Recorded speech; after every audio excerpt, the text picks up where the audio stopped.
ನಮಸ್ಕಾರ, ನಾನು ಪೃಥ್ವಿರಾಜ್ ಹಾರನಹಳ್ಳಿ. ಸಂಪುಟ ಸರ್ಕಸ್ ನಡೀತಾ ಇದೆ. ಈಗ ಆಲ್ರೆಡಿ ಸಂಪುಟ ವಿಸ್ತರಣೆಯ ವಿಚಾರಕ್ಕೆ ಸಂಬಂಧಪಟ್ಟಂತೆ ಸಿದ್ದರಾಮಯ್ಯನವರು ಮತ್ತೆ ಡಿ.ಕೆ. ಶಿವಕುಮಾರ್ ಅವರು ದೆಹಲಿಯಲ್ಲಿದ್ದಾರೆ. ಇನ್ನ ಸಚಿವ ಸಂಪುಟವನ್ನ ಸೇರುವಂತ ನಿಟ್ಟಿನಲ್ಲಿ ದೆಹಲಿಗೆ ಇನ್ನೂ ಸಾಕಷ್ಟು ಜನ ಶಾಸಕರು ಕೂಡ ಹೋಗಿದ್ದಾರೆ. ಒಂದು ಸೂತ್ರಕ್ಕೆ ಈಗ ಆಲ್ರೆಡಿ ಹೈಕಮಾಂಡ್ ಬಂದಿದೆ ಅನ್ನುವಂಥದ್ರ ಬಗ್ಗೆ ನಮಗೆ ಮಾಹಿತಿ ಸಿಗ್ತಾ ಇದೆ. ಸಂಪುಟ ಸರ್ಕಸ್ಗೆ ಕೆಲ ಹೊತ್ತಲ್ಲೇ ತೆರೆ ಬೀಳುವಂತ ನಿರೀಕ್ಷೆ ಇರುವಂತದ್ದು. ಸಿಎಂ, ಡಿಸಿಎಂ, ಹೈಕಮಾಂಡ್ ಕೋಟ ಫಿಕ್ಸ್ ಆದಂತೆ ಕಾಣಿಸ್ತಾ ಇದೆ. ನ್ಯೂಸ್ 18ನಲ್ಲಿ ಸಂಪುಟ ಸರ್ಕಸ್ನ ಎಕ್ಸ್ಕ್ಲೂಸಿವ್ ಆದಂತ ಮಾಹಿತಿಯನ್ನ ನಿಮ್ಮ ಮುಂದೆ ಇಡ್ತೀವಿ. ಯಾವ ರೀತಿಯಾದಂತ ಒಂದು ಸೂತ್ರವನ್ನ ಹೈಕಮಾಂಡ್ ಎಣೆದಿದೆ ಅಂತ. ಸಿಎಂ ಸಿದ್ದರಾಮಯ್ಯನವರಿಗೆ 6 ಸಚಿವ ಸ್ಥಾನ ಹಂಚಿಕೆ ಮಾಡಲಾಗ್ತದೆ. ಅಂದ್ರೆ ಅವರ ಕಡೆಯವರಿಗೆ 6 ಸಚಿವ ಸ್ಥಾನವನ್ನ ಹಂಚಿಕೆ ಮಾಡುವಂತ ನಿಟ್ಟಿನಲ್ಲಿ ನಿರ್ಧಾರ. ಹಾಗೆ ಡಿಸಿಎಂ ಆಗಿರುವಂತ ಡಿ.ಕೆ. ಶಿವಕುಮಾರ್ ಅವರಿಗೂ ಕೂಡ ನಿರಾಸೆ ಇಲ್ಲ. ಅವರಿಗೂ ಕೂಡ 6 ಸಚಿವ ಸ್ಥಾನವನ್ನ ಕೊಡ್ಲಾಗ್ತದೆ. ಅಂದ್ರೆ ಅವ್ರ ಕಡೆಯವರಿಗೆ 6 ಸಚಿವ ಸ್ಥಾನವನ್ನ ಕೊಡ್ಲಾಗ್ತದೆ. ಹೈಕಮಾಂಡ್ ಪಾಲಿಗೆ 8 ಸ್ಥಾನ ಅಂತ. ಹೈಕಮಾಂಡ್ ಕೂಡ ತನ್ನ ಕಡೆಯವರಿಗೆ, ಅಂದ್ರೆ ಎಲ್ಲರೂ ಕೂಡ ಹೈಕಮಾಂಡ್ ಕಡೆಯವರೇ. ಆದ್ರೆ ಮಲ್ಲಿಕಾರ್ಜುನ್ ಅಂದ್ರೆ ನ್ಯೂಟ್ರಲ್ ಇರುವಂತ ಶಾಸಕರು ಕೂಡ ಸಾಕಷ್ಟು ಜನ ಇದ್ದಾರಲ್ಲ. ಸಿದ್ದರಾಮಯ್ಯ ಬಣ ಮತ್ತೆ ಡಿ.ಕೆ. ಶಿವಕುಮಾರ್ ಅವರ ಬಣ ಅಲ್ಲದಿರುವಂತವರು, ಅಂತವರನ್ನ ಸಚಿವರನ್ನಾಗಿ ಮಾಡುವಂತ ನಿಟ್ಟಿನಲ್ಲಿ ಹೈಕಮಾಂಡ್ ನಿರ್ಧಾರ ಕೈಗೊಳ್ಳುತ್ತೆ. ತಮ್ಮ ಆಪ್ತ ಶಾಸಕರುಗಳಿಗೆ ಹಂಚಿಕೆ ಮಾಡಲಿದ್ದಾರೆ ಈ ನಾಯಕರುಗಳು. ಒಂದು ಮಲ್ಲಿಕಾರ್ಜುನ್ ಖರ್ಗೆ ಅವರು ಡಿಸೈಡ್ ಮಾಡ್ತಾರೆ ಹೈಕಮಾಂಡ್ ಕೋಟವನ್ನ. ಇನ್ನೊಂದು ಸಿದ್ದರಾಮಯ್ಯನವರ ಕೋಟ, ಡಿ.ಕೆ. ಶಿವಕುಮಾರ್ ಅವರ ಕೋಟ ಇದೆಯಲ್ಲ, ಅವರು ಯಾರನ್ನು ಮಾಡ್ತಾರೆ ಅನ್ನುವಂತ ಕುತೂಹಲ ಇದೆ. ಸಿಎಂ ಕೋಟಾದಲ್ಲಿ ಬೈರತಿ ಸುರೇಶ್ಗೆ ಆಲ್ಮೋಸ್ಟ್ ಮಂತ್ರಿ ಸ್ಥಾನ ಫಿಕ್ಸ್ ಅಂತ ಹೇಳಲಾಗ್ತದೆ. ಡಿಸಿಎಂ ಕೋಟಾ ಇರುವಂತ, ಅಂದ್ರೆ ಡಿ.ಕೆ. ಶಿವಕುಮಾರ್ ಅವರ ಕೋಟಾದಡಿಯಲ್ಲಿ ಲಕ್ಷ್ಮೀ ಹೆಬ್ಬಾಳ್ಕರ್ ಅವರಿಗೆ ಸಚಿವ ಸ್ಥಾನ ಆಲ್ಮೋಸ್ಟ್ ಫೈನಲ್ ಆಗಿದೆ ಅನ್ನುವಂಥದ್ರ ಬಗ್ಗೆ ಮಾಹಿತಿ ಲಭ್ಯವಾಗ್ತಾ ಇದೆ. ನ್ಯೂಸ್ 18ನಲ್ಲಿ ಸಂಪುಟ ಸರ್ಕಸ್ನ ಎಕ್ಸ್ಕ್ಲೂಸಿವ್ ಆದಂತ ಮಾಹಿತಿ ಲಭ್ಯವಾಗಿದೆ. ಇಲ್ಲಿ ಬರೀ ಇವ್ರ ಕೋಟಾ 6 ಜನ, ಇವ್ರು ಯಾರಿಗ್ ಬೇಕಾದ್ರೂ ಕೊಡ್ಬೋದು ಅನ್ನುವಂಥದ್ದು ಇಲ್ಲ. ಅಲ್ಲಿ ಇವ್ರು ಕೊಡ್ಬೋದು, ಆದ್ರೆ ಅಲ್ಲೂ ಕೂಡ ಜಾತಿ ಸಮೀಕರಣ ಇದೆ. ಜಿಲ್ಲಾವಾರು ಯಾವ್ಯಾವ ರೀತಿಯಾಗಿ ಪ್ರಾತಿನಿಧ್ಯತೆ ಕೊಡಬೇಕು ಅನ್ನುವಂಥದ್ದಿದೆ. ಕ್ಷೇತ್ರವಾರು ಕೂಡ ನೋಡ್ಲಾಗತ್ತೆ. ಸಮುದಾಯಕ್ಕೆ ಕೊಡುವಂತ ನಿಟ್ಟಿನಲ್ಲಿ ನಿಮ್ ಕಡೆಯವ್ರಿಗೆ ಇಂಥವ್ರಿಗೆ ಕೊಟ್ರೆ ಸರಿ ಅನ್ನುವಂಥದ್ರ ಬಗ್ಗೆನೂ ಕೂಡ ಚರ್ಚೆಯನ್ನ ಮಾಡ್ಲಾಗುತ್ತೆ. ಅವ್ರವ್ರ ಕಡೆಯವರಿಗೆ ಕೊಡುವಂತ ಸಂದರ್ಭದಲ್ಲೂ ಕೂಡ ಕೆಲವೊಂದು ಕಂಡೀಷನ್ಸ್ ಗಳನ್ನ ಹಾಕಲಾಗ್ತಾ ಇರುವಂತದ್ದು. ಸದ್ಯಕ್ಕೆ ನಮಗ್ ಸಿಗ್ತಾ ಇರುವಂತ ಮಾಹಿತಿ ಪ್ರಕಾರ ಈಗ ಇನ್ನ ಉಳಿದಿರುವಂತದ್ದು 24 ಸಚಿವ ಸ್ಥಾನ. 24 ಸಚಿವ ಸ್ಥಾನದಲ್ಲಿ ಸದ್ಯಕ್ಕೆ ಈಗ ಆಲ್ರೆಡಿ 10 ಫಿಲ್ ಆಗಿದೆ. ಆ 10ರ ಜೊತೆಗೆ ಇನ್ನೊಂದು 20 ಫಿಲ್ ಮಾಡುವಂತ ನಿಟ್ಟಿನಲ್ಲಿ ಕಾಂಗ್ರೆಸ್ ಹೈಕಮಾಂಡ್ ನಿರ್ಧಾರವನ್ನ ಕೈಗೊಂಡಿದೆ ಅನ್ನುವಂಥದ್ರ ಬಗ್ಗೆ ಮಾಹಿತಿ ಲಭ್ಯವಾಗ್ತಾ ಇದೆ. ಇದೆಲ್ಲದ್ರ ಬಗ್ಗೆ ಇನ್ನಷ್ಟು ಮಾಹಿತಿಯನ್ನ ಕೊಡ್ತಾರೆ ನಮ್ಮ ಪೊಲಿಟಿಕಲ್ ಬ್ಯೂರೋ ಮುಖ್ಯಸ್ಥರಾಗಿರುವಂತ ಚಿದಾನ್ ಪಟೇಲ್. ನಮ್ಮ ಜೊತೆ ನೇರ ಸಂಪರ್ಕದಲ್ಲಿ ಜಾಯಿನ್ ಆಗ್ತಾ ಇದ್ದಾರೆ. ಚಿದಾನ್ ಪಟೇಲ್, ಈಗ 20 ಸಚಿವ ಸ್ಥಾನ ಭರ್ತಿ ಮಾಡುವಂತ ನಿಟ್ಟಿನಲ್ಲಿ ಹೈಕಮಾಂಡ್ ನಿರ್ಧಾರವನ್ನ ಕೈಗೊಳ್ಳಲಾಗಿದೆ. ಅದರಲ್ಲಿ ಸಿಎಂಗೆ 6, ಅಂದ್ರೆ ಅವರ ಕೋಟಾದಡಿಯಲ್ಲಿ 6, ಉಪಮುಖ್ಯಮಂತ್ರಿಗಳ ಕೋಟಾದಡಿಯಲ್ಲಿ 6, ಹೈಕಮಾಂಡ್ ಕೋಟಾದಡಿಯಲ್ಲಿ 8 ಅನ್ನುವಂಥದ್ರ ಬಗ್ಗೆ ಮಾಹಿತಿ. ಯಾರ್ಯಾರಿಗೆ ಸಿಗುವಂತ ಸಾಧ್ಯತೆ ಇದೆ ಮತ್ತೆ ಯಾವ ರೀತಿಯಾಗಿ ಹಂಚಿಕೆ ಮಾಡಲಾಗುತ್ತೆ? ಇವರ ಕೋಟಾದಲ್ಲಿ 6 ಅಂತ ಬಂದಂತ ಸಂದರ್ಭದಲ್ಲೂ ಕೂಡ ಪ್ರದೇಶವಾರು, ಜಾತಿವಾರು ಕೂಡ ಆದ್ಯತೆಯನ್ನ ಕೊಡಬೇಕಾಗಿದೆಯಲ್ಲ? ಪೃಥ್ವಿ, ಮಹತ್ತರ ಬೆಳವಣಿಗೆ ಹಿನ್ನೆಲೆಯಲ್ಲಿ ಕೋಟಾ ಇದೀಗ ಹೈಕಮಾಂಡ್ ಫಿಕ್ಸ್ ಮಾಡಿರುವಂತದ್ದು. ಈ ಬಗ್ಗೆ ನ್ಯೂಸ್ 18 ಕನ್ನಡಕ್ಕೆ ಉನ್ನತ ಮೂಲಗಳಿಂದ ಮಾಹಿತಿ ಲಭ್ಯವಾಗಿರುವಂತದ್ದು. ಈಗಾಗಲೇ ಡಿಸಿಎಂ ಡಿ.ಕೆ. ಶಿವಕುಮಾರ್ ಅವರಿಗೆ 5 ಸಚಿವ ಸ್ಥಾನದ ಕೋಟಾ ಮತ್ತು ಮುಖ್ಯಮಂತ್ರಿ ಸಿದ್ದರಾಮಯ್ಯ ಅವರಿಗೆ 5 ಸಚಿವ ಸ್ಥಾನ ಕೋಟಾ. ಈ 5 ಕೋಟದ ನಡುವೆ ಕೂಡ ಎಕ್ಸ್ಟ್ರಾ ಒಂದೊಂದು ಕೋಟವನ್ನು ಕೊಡಲಾಗಿದೆ. ಈ ಎಕ್ಸ್ಟ್ರಾ ಒಂದು ಕೋಟಾದ ಅಡಿಯಲ್ಲಿ ತಾವು ಯಾರನ್ನು ಬೇಕಾದ್ರೂ ಆಯ್ಕೆ ಮಾಡಬಹುದು, ನಾವು ಅವರನ್ನ ಮಂತ್ರಿ ಮಾಡ್ತೀವಿ ಅಂತ ಹೇಳಿರುವಂತದ್ದು. ಹಾಗಾಗಿ ಎಕ್ಸ್ಟ್ರಾ ಕೋಟಾದಡಿ ಇದೀಗ ಸಿಎಂ ಸಿದ್ದರಾಮಯ್ಯನವರು ಹೆಬ್ಬಾಳ ಕ್ಷೇತ್ರದ ತಮ್ಮ ಆಪ್ತರು ಹಾಗೂ ಸಮುದಾಯದ ನಾಯಕರು ಆಗಿರ್ತಕ್ಕಂಥ ಬೈರತಿ ಸುರೇಶ್ ಅವರ ಹೆಸರನ್ನ ಹೇಳಿರುವಂತದ್ದು. ಇದೀಗ ಹೈಕಮಾಂಡ್ ಬೈರತಿ ಸುರೇಶ್ ಹೆಸರನ್ನ ಫೈನಲ್ ಮಾಡುವಂತದ್ದು. ಮತ್ತೊಂದು ಕಡೆ ಡಿ.ಕೆ. ಶಿವಕುಮಾರ್ ಕೂಡ ತಮ್ಮ ಎಕ್ಸ್ಟ್ರಾ ಕೋಟಾದಡಿ, ಅಂದ್ರೆ 6 ಕೋಟಾದಡಿಯಲ್ಲಿ ತಾವು ಯಾರನ್ನಾದ್ರೂ ಮಾಡ್ಬೇಕೆಂಬ ಕೋಟಾದಡಿಯಲ್ಲಿ ಇದೀಗ ಲಕ್ಷ್ಮೀ ಹೆಬ್ಬಾಳ್ಕರ್ ಹೆಸರನ್ನ ಹೇಳಿರುವಂತದ್ದು. ಹಾಗಾಗಿ ಬೆಳಗಾವಿ ಗ್ರಾಮೀಣ ಭಾಗದ ಶಾಸಕಿ ಆಗಿರ್ತಕ್ಕಂಥ ಡಿ.ಕೆ. ಶಿವಕುಮಾರ್ ಅವರಿಗೆ ಅತ್ಯಾಪ್ತರಾಗಿರ್ತಕ್ಕಂಥ ಲಕ್ಷ್ಮೀ ಹೆಬ್ಬಾಳ್ಕರ್ ಹೆಸರನ್ನು ಇದೀಗ ಹೈಕಮಾಂಡ್ ಫೈನಲ್ ಮಾಡುವಂತದ್ದು. ಇದೀಗ ಬಂದ ಮಾಹಿತಿಯ ಪ್ರಕಾರ ಇಬ್ಬರ ಹೆಸರನ್ನು ಫೈನಲ್ ಮಾಡಿರುವಂತದ್ದು. ಆ ಮುಖಾಂತರ ಹೈಕಮಾಂಡ್ ಕೋಟಾದಡಿ 8 ಜನರನ್ನ ಮಾಡ್ತಕ್ಕಂಥ ಕೋಟಾವನ್ನ ಇಟ್ಕೊಂಡಿರ್ತಕ್ಕಂಥ 8 ಜನರ ಹೈಕಮಾಂಡ್ ನಿರ್ಧಾರವನ್ನ ಮಾಡಲಿದೆ. ಆ ಹೈಕಮಾಂಡ್ ನಿರ್ಧಾರವನ್ನ ಡಿ.ಕೆ. ಶಿವಕುಮಾರ್ ಆಗ್ಲಿ ಸಿದ್ದರಾಮಯ್ಯ ಅವರಾಗ್ಲಿ ಯಾರು ಪ್ರಶ್ನೆ ಮಾಡೋಂಗಿಲ್ಲ. ಹೈಕಮಾಂಡ್ ಮುಂದಿನ ಲೋಕಸಭೆ ಚುನಾವಣೆ ಹಿತದೃಷ್ಟಿಯಿಂದ ಜಾತಿವಾರು, ಸಾಮಾಜಿಕವಾರು, ಪ್ರಾದೇಶಿಕವಾರು ಮತ್ತು ಲೋಕಸಭೆ ಚುನಾವಣೆ ಮತ್ತು ಬಿಬಿಎಂಪಿ ಚುನಾವಣೆ ಬೇರೆ ಬೇರೆ ಚುನಾವಣೆಗಳನ್ನ ಇಟ್ಟುಕೊಂಡು ಹೈಕಮಾಂಡ್ ಈಗ ಅಂತಿಮ ನಿರ್ಧಾರವನ್ನು ತೆಗೆದುಕೊಳ್ಳಿದೆ. ಅದರಲ್ಲಿ ಪ್ರಮುಖವಾಗಿ ಕಲ್ಯಾಣ ಕರ್ನಾಟಕದ ಕೋಟದಡಿ 5 ಸಚಿವರನ್ನಾಗಿ ನೇಮಕ ಮಾಡ್ಲಿಕ್ಕೆ ತೀರ್ಮಾನ ಮಾಡುವಂತದ್ದು ಮತ್ತು ಮುಂಬೈ ಕರ್ನಾಟಕ, ಮಧ್ಯ ಕರ್ನಾಟಕ, ಹಳೆ ಮೈಸೂರು ಭಾಗ ಇಷ್ಟು ಭಾಗದಲ್ಲಿ ಈಗ ಫಿಲ್ ಮಾಡ್ಲಿಕ್ಕೆ ತೀರ್ಮಾನ ಮಾಡುವಂತದ್ದು. ಈಗಾಗಲೇ ಸಿದ್ದರಾಮಯ್ಯನವರ ಪಾಲಿಗೆ 5 ಜನರ ಹೆಸರನ್ನು ಕೊಟ್ಟಿರ್ತಕ್ಕಂಥದ್ದು. 5 ಜನರನ್ನ ಯಾರನ್ನ ಆಯ್ಕೆ ಮಾಡ್ತಾರಂತ ಕಾದ್ ನೋಡ್ಬೇಕಾಗಿದೆ. ಯಾಕಂತ ಹೇಳಿದ್ರೆ 5 ಹೆಸರನ್ನ ಹೇಳಿದ್ರು ಕೂಡ ಅದು ಹೈಕಮಾಂಡ್ಗೆ ಕೊಟ್ಟು ಒಪ್ಪಿಗೆ ಆಗ್ಬೇಕಾಗಿದೆ. ಸಚಿವರ ಹೆಸರನ್ನ ಹೇಳಿದ್ರು ಕೂಡ ಅದು ಕೂಡ ಹೈಕಮಾಂಡ್ಗೆ ಒಪ್ಪಿಗೆ ಆಗ್ಬೇಕಾಗಿದೆ. ಹೈಕಮಾಂಡ್ ಜಾತಿವಾರು ಪ್ರಾದೇಶಿಕರು ನ್ಯಾಯ ಸಿಕ್ಕಿದ್ರೆ ಮಾತ್ರ ಡಿ.ಕೆ. ಶಿವಕುಮಾರ್ ಕೊಡ್ತಕ್ಕಂತ 5 ಹೆಸರುಗಳು ಮತ್ತು ಸಿದ್ದರಾಮಯ್ಯ ಹೇಳುವಂತ ಹೆಸರುಗಳನ್ನ ಒಪ್ಪಿಗೆ ಕೊಡಲಿದೆ. ಆದ್ರೆ ಹೈಕಮಾಂಡ್ 8 ಹೆಸರನ್ನ ಅಂತಿಮಗೊಳಿಸಿದೆ. ಆ 8 ಹೆಸರುಗಳು ಹೈಕಮಾಂಡ್ ನ ಪರಮಾಧಿಕಾರ. ಹೈಕಮಾಂಡ್ ಯಾರನ್ನು ಮಾಡಿದ್ರು ಕೂಡ ಈ ಇಬ್ಬರು ನಾಯಕರು ಒಪ್ಪಿಕೊಳ್ಬೇಕಾಗಿದೆ. ಇದೀಗ ಇನ್ನೇನು ಕೆಲವೇ ನಿಮಿಷಗಳ ಅಂದ್ರೆ 10 ಗಂಟೆಗೆ ಎಸಿಸಿಯ ಪ್ರಧಾನ ಕಾರ್ಯದರ್ಶಿ ಕೆ.ಸಿ. ವೇಣುಗೋಪಾಲ್ ರವರ ಲೌದಿ ಎಸ್ಟೇಟ್ ನಂಬರ್ 51 ನಿವಾಸದಲ್ಲಿ ಇದೀಗ ಸಭೆ ಆರಂಭವಾಗಿದೆ. ಈ ಒಂದು ಸಭೆಗೆ ಡಿ.ಕೆ. ಶಿವಕುಮಾರ್ ಹಾಗೂ ಸಿದ್ದರಾಮಯ್ಯ ಅವರಿಗೆ ಇನ್ವೈಟ್ ಮಾಡಲಾಗಿದೆ. ಈ ಒಂದು ಸಭೆಯಲ್ಲಿ ಕರ್ನಾಟಕ ಕಾಂಗ್ರೆಸ್ ಉಸ್ತುವಾರಿ ರಣದೀಪ್ ಸಿಂಗ್ ಸುರ್ಜೇವಾಲ್ ಕೂಡ ಇರ್ತಾರೆ.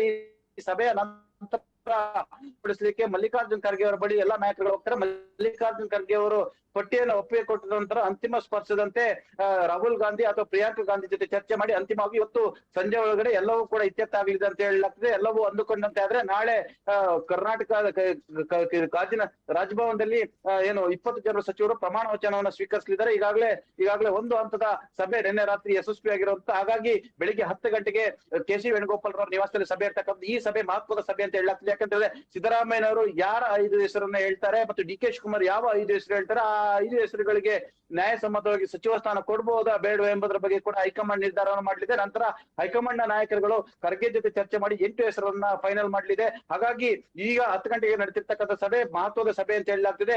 ಈ ಮೂಲಗಳ ಪ್ರಕಾರ ಇದೀಗ ಬೈರತಿ ಸುರೇಶ್ ಮತ್ತು ಲಕ್ಷ್ಮೀ ಹೆಬ್ಬಾಳ್ಕರ್ ಹೆಸರು ಫೈನಲ್ ಆಗಿರುವಂತದ್ದು. ಈಗಾಗಲೇ 20 ಹೆಸರಲ್ಲಿ ಈಗ 2 ಹೆಸರು ಫೈನಲ್ ಆಗಿರುವಂತದ್ದು. Prithviraj. Okay, thank you Chidanth Patel ನಿಮ್ಮೆಲ್ಲ ಮಾಹಿತಿಗಾಗಿ.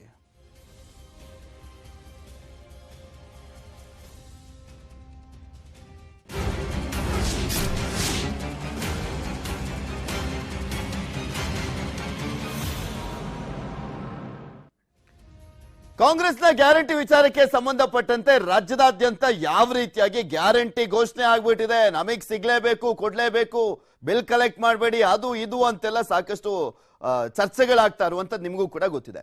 ಕಾಂಗ್ರೆಸ್ ಗ್ಯಾರಂಟಿಗಳ ಘೋಷಣೆಗಳ ಸೈಡ್ ಎಫೆಕ್ಟ್ ಇಲ್ಲಿ ದೊಡ್ಡ ಮಟ್ಟದಲ್ಲೇ ತಟ್ಟುತ್ತಾ ಇರುವ ರೀತಿಯಲ್ಲಿ ಕಾಣಿಸ್ತಾ ಇದೆ. BPL ಕಾರ್ಡ್ಗಳಿಗೆ ಹೆಚ್ಚಿದೆ ಎಲ್ಲಿಲ್ಲದ ಬೇಡಿಕೆ.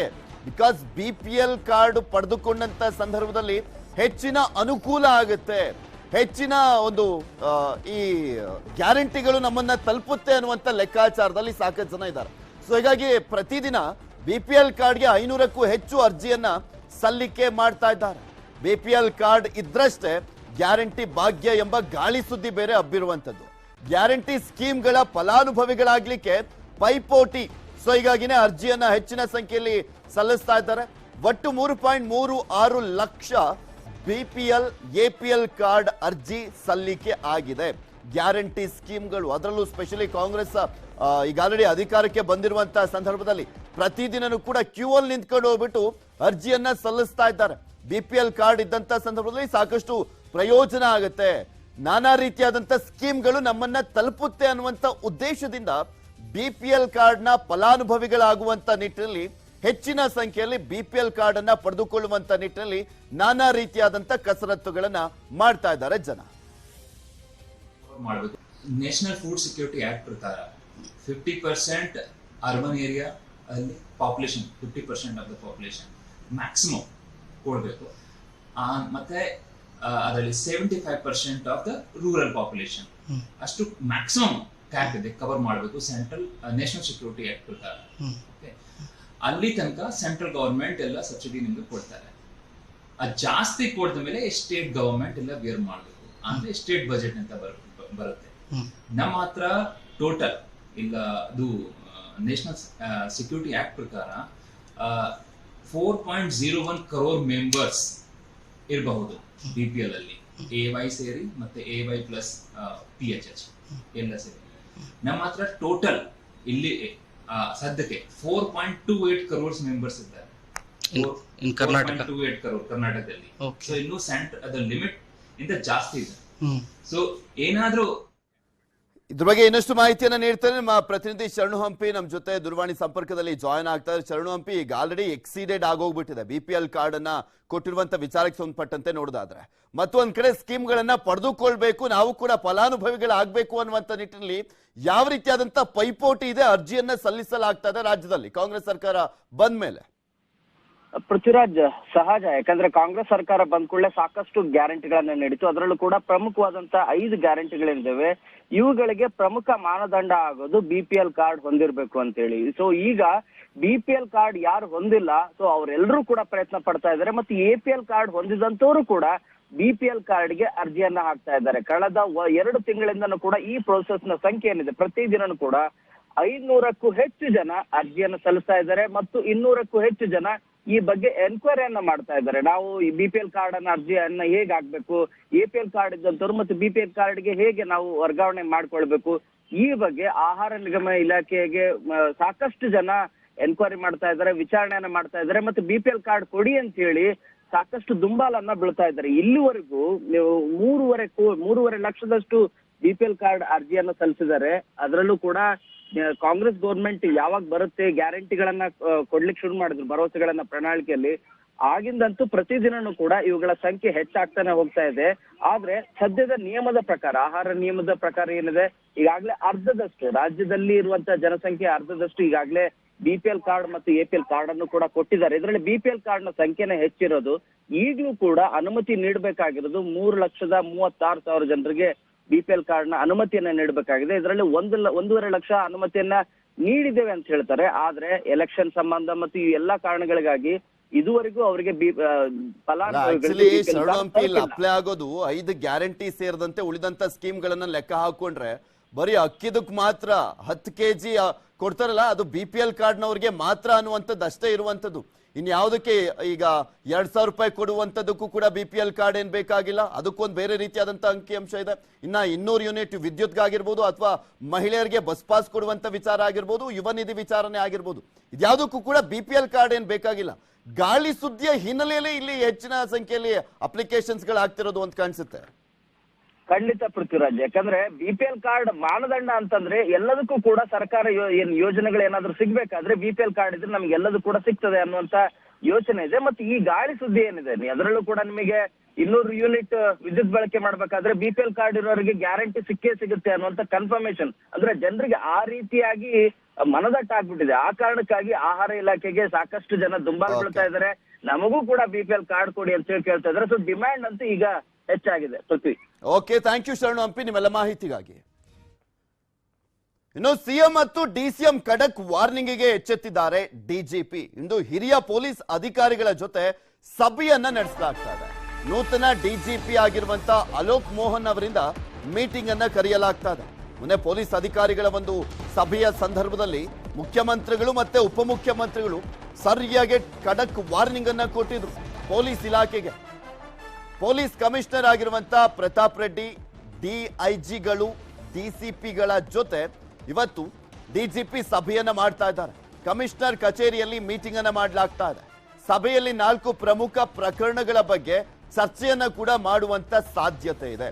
ಈ ಹಿಂದಿನ ಸರ್ಕಾರ ಏನ್ ತನಿಖೆಯನ್ನ ಮಾಡಿತ್ತು ಕೆಲವೊಂದು ಪ್ರಕರಣಗಳು, ಆ ಪ್ರಕರಣಗಳ ಬಗ್ಗೆನೂ ಕೂಡ ಚರ್ಚೆಯನ್ನ ಮಾಡುವಂತ ಸಾಧ್ಯತೆ ಇರುವಂತದ್ದು. ಅದರ ಜೊತೆಗೆ ಪೊಲೀಸ್ ಇಲಾಖೆಯಲ್ಲಿ ಯಾವ ರೀತಿಯಾಗಿ ನೆಕ್ಸ್ಟ್ ಕಾರ್ಯವನ್ನ ನಿರ್ವಹಿಸಬೇಕು ಹೊಸ ಸರ್ಕಾರ ಬಂದಿರುವಂತ ಹಿನ್ನೆಲೆಯಲ್ಲಿ ಅನ್ನುವಂಥದ್ರ ಬಗ್ಗೆ ಒಂದು ಟಾರ್ಗೆಟ್, ಅದರ ಜೊತೆಗೆ ಒಂದು ವಾರ್ನಿಂಗ್ ಕೊಡುವಂತ ಸಾಧ್ಯತೆ ಇದೆ. ಇದ್ರ ಬಗ್ಗೆ ಇನ್ನಷ್ಟು ಮಾಹಿತಿಯನ್ನ ನೀಡ್ತಾರೆ ನಮ್ಮ ಪ್ರತಿನಿಧಿ ಮುನಿರಾಜು, ನಮ್ಮ ಜೊತೆ ನೇರ ಸಂಪರ್ಕದಲ್ಲಿ ಜಾಯಿನ್ ಆಗ್ತಾ ಇದ್ದಾರೆ. ಮುನಿರಾಜು, ಮೊನ್ನೆ ಅಷ್ಟೇ ಮುಖ್ಯಮಂತ್ರಿಗಳು ಉಪಮುಖ್ಯಮಂತ್ರಿಗಳ ಸಭೆಯಲ್ಲಿ ಖಡಕ್ ಎಚ್ಚರಿಕೆಯನ್ನ ಕೊಡಲಾಗಿತ್ತು. ಈಗ DGP ಆಗಿರುವಂತ ಅಲೋಕ್ ಮೋಹನ್ ಅವರಿಂದ ಸಭೆಯನ್ನ ಕರೆಯಲಾಗ್ತಾ ಇದೆ. ಈ ಸಭೆಯ ಹೈಲೈಟ್ಸ್ ಅಂತ ನೋಡೋದಾದ್ರೆ ಏನೇನೆಲ್ಲ ಚರ್ಚೆಗೆ ಬರ್ಬೋದು, ಯಾವ ರೀತಿಯಾಗಿ ಚರ್ಚೆ ಆಗ್ಬೋದು?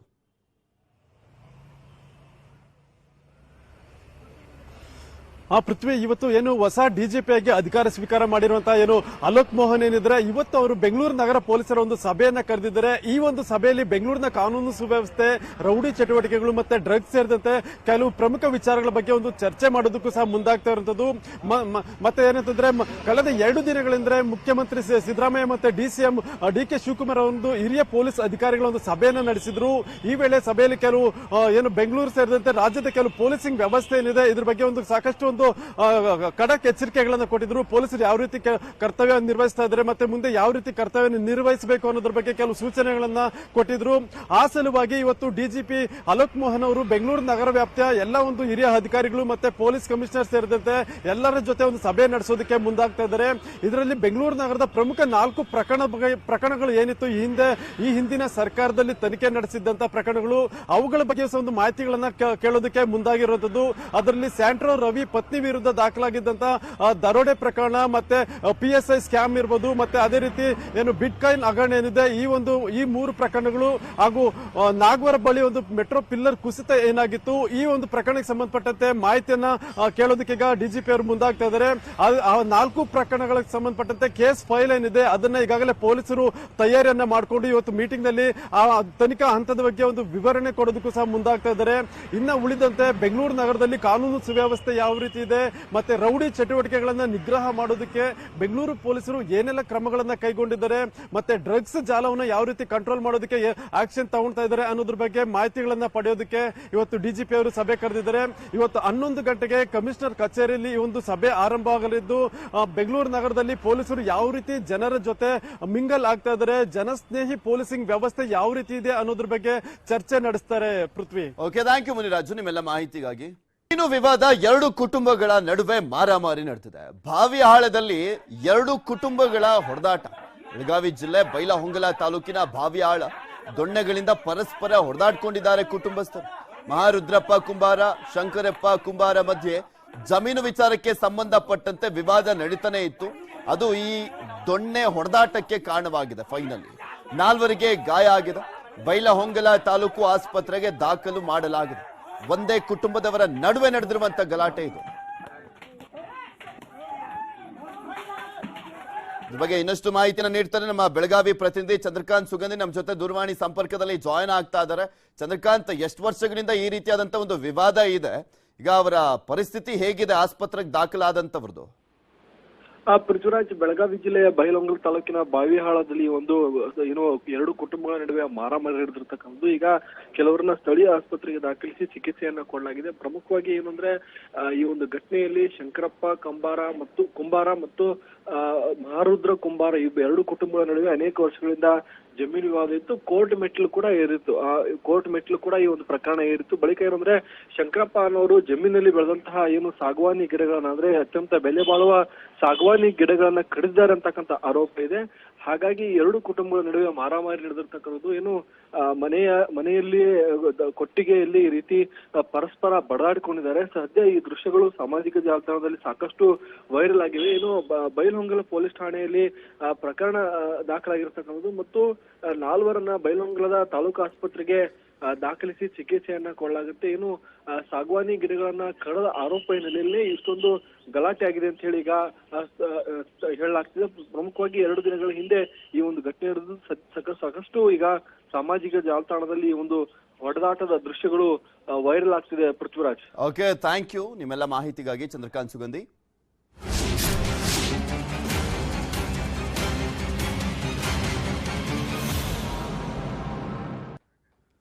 ಮೇ 28ಕ್ಕೆ ನೂತನ ಸಂಸತ್ ಭವನ ಉದ್ಘಾಟನೆ ಆಗ್ತಾ ಇದೆ. ಉದ್ಘಾಟನೆಗೂ ಮುನ್ನ ಮೊದಲನೇ ವಿವಾದ ಇದು ಸೃಷ್ಟಿ ಆಗ್ತಾ ಇದೆ. ಇದಕ್ಕೂ ಮುಂಚೆನೆ ನಿರ್ಮಾಣ ಮಾಡುವಂತ ಸಂದರ್ಭದಲ್ಲೇ ವಿರೋಧವನ್ನ ವ್ಯಕ್ತಪಡಿಸ್ತಾ ಇದ್ದಂಥವರು ರಾಹುಲ್ ಗಾಂಧಿ ಅವರು.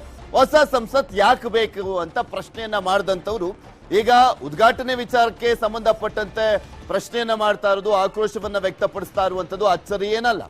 ರಾಷ್ಟ್ರಪತಿ ಬದಲು ಮೋದಿ ಉದ್ಘಾಟನೆಗೆ ಸಿಟ್ಟನ್ನ ಹೊರ ಹಾಕ್ತಾ ಇದ್ದಾರೆ. 19 ವಿಪಕ್ಷಗಳಿಂದ ಕಾರ್ಯಕ್ರಮದ ಬಹಿಷ್ಕಾರ.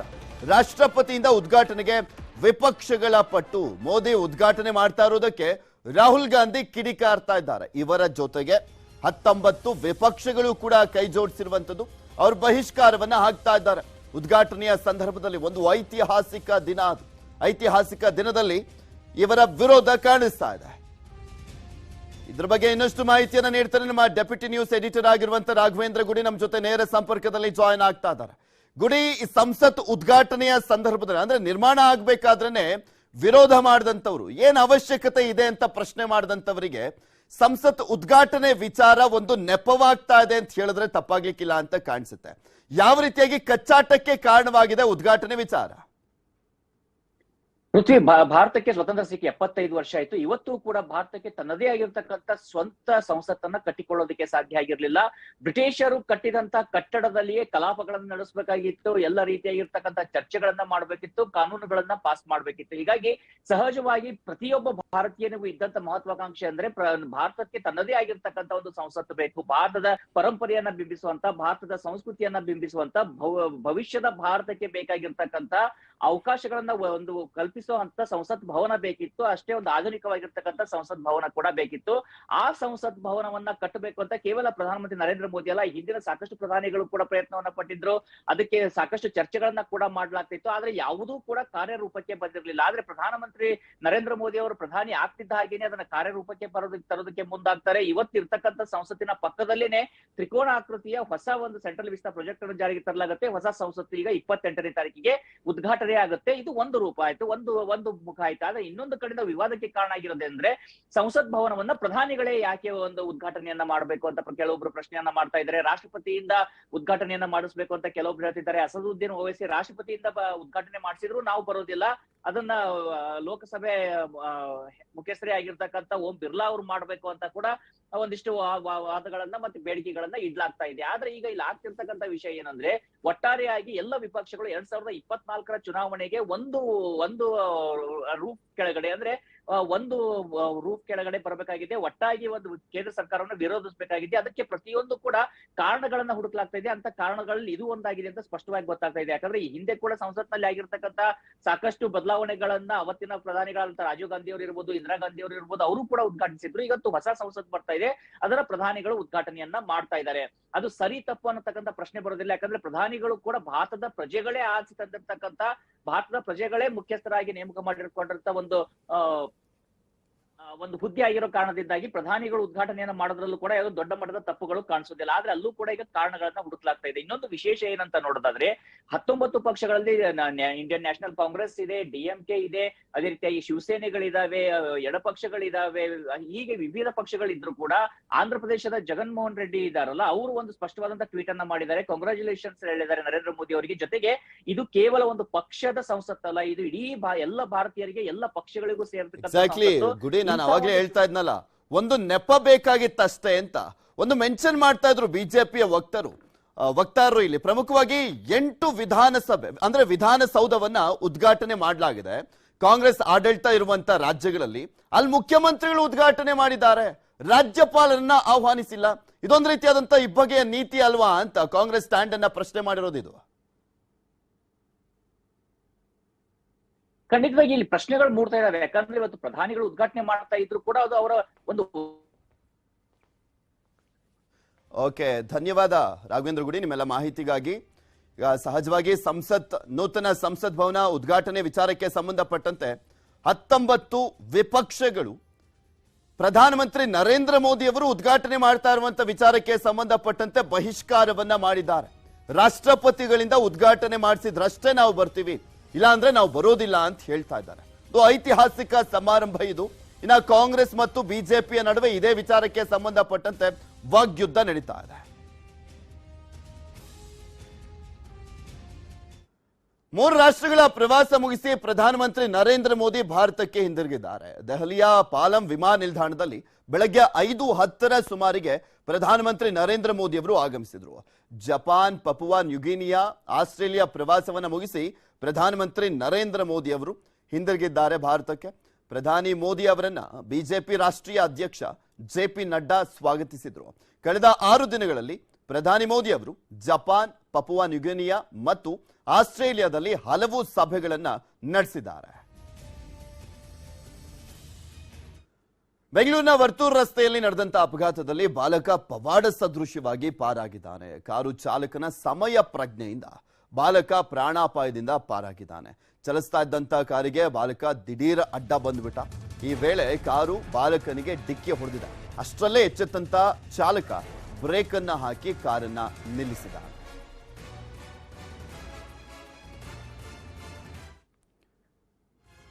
ಈಗ ಇನ್ಫ್ರಾ ಮಾರ್ಕೆಟ್ ಅರ್ಪಿಸುವಂತ ವೆದರ್ ರಿಪೋರ್ಟ್ ಅನ್ನು ನೋಡೋಣ.